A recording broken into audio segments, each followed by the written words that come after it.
ஒழுங்கா விசாரிக்கலன்றாங்க. வழக்கு விசாரணை முறை தெரியுமா யாருக்காவது சொல்றவங்களுக்கு? சவுதி அரேபியாவில் இப்படித்தான் வழக்கு விசாரிக்கிறாங்கன்னு தெரியுமா? இந்த பிரச்சனைக்கு பிறகு யார் யாரும் படிக்க வேண்டியிருக்குமே ஒழிய நேரடியாக என்னது யாருக்குமே தெரியாது. அன்புள்ள சகோதரர்களே, 13 நீதிபதிகள் விசாரிக்கும் வரைக்கும் மரண தண்டனை நிறைவேற்றப்பட மாட்டாது. 13 லோயர் அல்ல, 13 நீதிபதிகள்.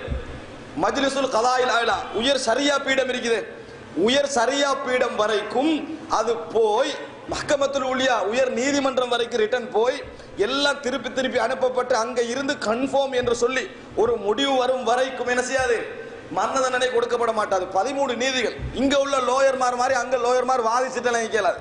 அதே மாதிரி நினைக்கணும். என்ன நினைக்கிறாங்கன்னு, இங்க லோயர்மார் மாதிரி அங்கே லோயர். இஸ்லாமிய சட்டம் தெளிவாக இருக்குது.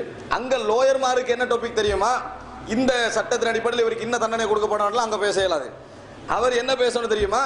இவ அப்படி செய்யலன்றதுக்கான ஆதாரம் இருக்கு. இந்த அங்க கோர்ட்ல ஒப்ஜெக்ஷன் எல்லாம் என்ன செய்யாது, வராது.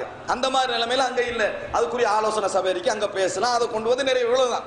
கோர்ட்ல இருந்து இந்த மாதிரி பேசுற சிஸ்டம் எல்லாம் என்னது அங்க இல்லை என்பதை புரிந்து கொள்ளணும். உலகத்துல இல்லாத ஒரு முறை அங்க இருக்குது. காரணம் இஸ்லாம் என்றதுனால.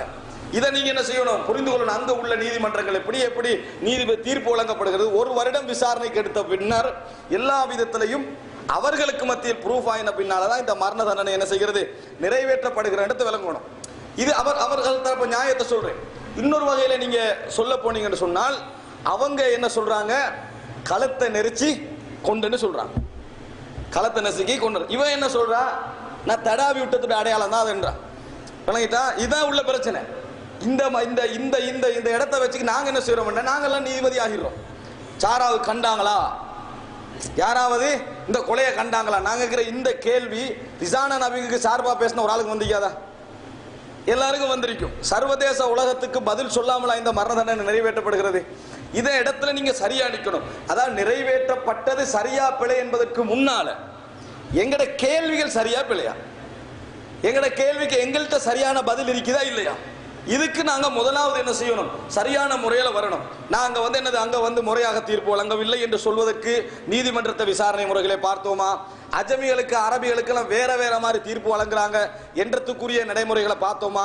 இதெல்லாம் ஆதாரத்தோட பேசப்பட வேண்டிய ஒரு விஷயங்கள். இல்லை என்று சொன்னால் நீதி விஷயத்தில் நாங்க என்ன செய்வோம், தலையிட்டதாக மாறுவோம். சவுதி அரசாங்கம் இப்படி தீர்ப்பு வழங்குறதுக்கான ரீசனை விளங்கிக்கிறோம். ரீசன் என்ன தெரியுமா? அவ விசாரிக்கிற நேரத்தில் அந்த பெண்மணியே சொன்ன அறிக்கை என்னன்னா, நான் வந்து பால் கொடுக்கிறேன், பால் பொட்டலால பால் கொடுக்கிற நேரத்தில் இறுகின நேரத்தில் நான் தடவினேன்.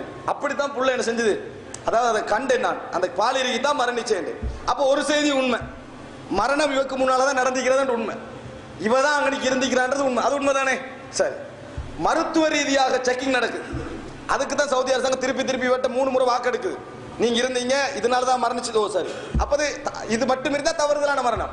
மருத்துவ ரீதியான அறிக்கையில் கழுத்து நெசுக்கப்பட்டது கன்ஃபார்ம் ஆயிடுச்சு.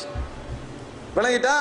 அது நெசுக்கப்பட்டது என்னது, அந்த புள்ளைய வந்து என்னது ஆத்திரத்துல என்னது, அந்த புள்ளைய வந்து ஆத்திரத்துல கொலை செய்ய முயற்சி செஞ்ச அடையாளங்கள் எல்லாம் மெடிக்கல் ரீதியா ப்ரூவ் பண்ணப்பட்டுச்சு. 100க்கு 100 உண்மை அது. விளங்கிட்டா? யாராவது நீதிமன்றத்துக்கு போய் பார்க்கிற அளவுக்கு இருந்தா பேசுங்க.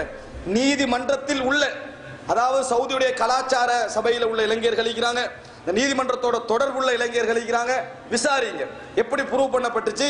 யார் மொழிபெயர்ப்பாளர் அந்த இடத்துல இருப்பாங்க, ஒன்றோ இந்தியர் அல்லது இளைஞர் தான் இருப்பாங்க. மொழிபெயர்ப்பாளர் அவங்கள்ட்ட விசாரிங்க. மொழிபெயர்ப்பாளர்கிட்ட பிழைண்டுவாங்க, மாத்தினாங்க. மொழிபெயர்ப்பாளர் பிழைண்டு விமர்சனம் வந்த உடனே இன்னொரு டிரான்ஸ்லேட்டர் போட்டாங்க. அதுவும் நடந்தது. அதற்காக வேண்டி விசாரணை நடக்க வேண்டியதை 19 நாள் தள்ளி போட்டாங்க. இவ்வளவு நடந்தது. அப்ப என்ன, அது மெடிக்கல் ரீதியாக அதை என்ன செஞ்சது, ப்ரூஃப் ஆயிடுச்சு. ப்ரூஃப் ஆகின உடனே இவ மட்டும்தான் மரணிக்க நேரத்தில் அங்கே எழுதிக்கிறான்.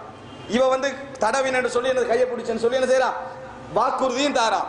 மருத்துவ ரீதியாக இவன் நெசுக்கு தான் கொல்லப்பட்டீங்கன்னு ப்ரூஃப் ஆகினா யாரப்ப விளங்கிட்ட உங்களுக்கு? இந்த ரெண்டையும் ஜாயின் பண்ணி தான் என்ன செய்யுது, முடிவெடுக்கப்பட்டது என்பதை நீங்க என்ன செய்யணும், புரிந்து கொள்ள வேண்டும். இது நாங்க தவறுதலாக இந்த விஷயங்களை அணுகாமல் இருக்கிறதுக்கு தெரிஞ்சு கொள்ள வேண்டிய மிக முக்கியமான விஷயங்கள். சவுதியில பணத்துக்காக எடுக்குது, அவனுக்கு சார்பா எடுக்கிறது, இவனுக்கு சார்பா எடுக்குதுன்னு எடுக்கிற டைம் இருக்கு இல்லாம இல்ல. அங்க அவர் சஹாபாக்களோட எடுக்கிற நேரங்கள் இருக்கின்றன.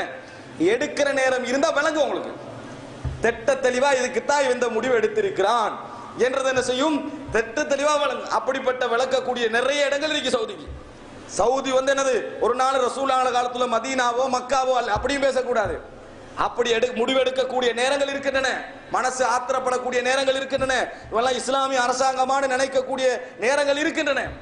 இந்த இடத்தை புரிஞ்சுக்கிறோம். இந்த இடம் அப்படிப்பட்ட இடம் அல்ல.